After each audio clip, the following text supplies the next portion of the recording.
The Beatles' highly publicized breakup is often discussed within the framework of the musical and cultural revolutions they embodied during the 1960s. However, the impact of their split extended far beyond the realm of music or fleeting trends.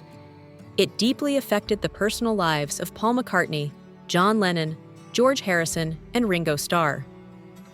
Their separation wasn't merely a professional fallout. It marked the gradual disintegration of friendships that had formed during their pivotal late teenage and early adult years. In a special 2016 episode of BBC Radio 4's Master Tapes, McCartney reflected on the emotional toll of the band's breakup. He compared the experience to a Barbershop tune from 1929 that captured the sentiment of friendships being torn apart. By the time the group officially disbanded, tensions had escalated to the point where it was easy to believe they were eager to part ways. Still, each former Beatle would later affirm that the combination of creative disagreements and complex business entanglements had grown too burdensome. After fewer than 10 years together, the band members from Liverpool went their separate ways, both professionally and personally. McCartney openly acknowledged that the breakup left him feeling deeply downhearted. He pointed out that anyone in his position would have felt the same, illustrating his feelings with a humorous reference to the song "It's My Party" by Leslie Gore. He elaborated that the situation was particularly painful because it involved severing bonds with lifelong friends.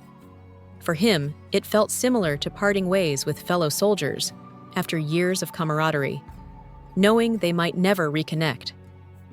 He drew a poignant comparison between the Beatles' disbandment and the 1929 Barbershop ballad "Wedding Bells Are Breaking Up That Old Gang of Mine."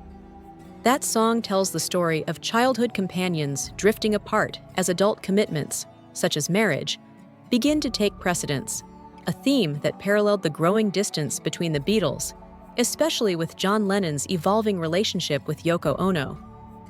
This emotional turmoil was more than just a personal crisis. According to what McCartney shared on Master Tapes, he even questioned whether he should continue in music at all. The thought of assembling a new band, performing live again, and stepping out from under the towering legacy of the Beatles seemed incredibly daunting, perhaps even impossible. In his search for a way to cope, McCartney turned to alcohol.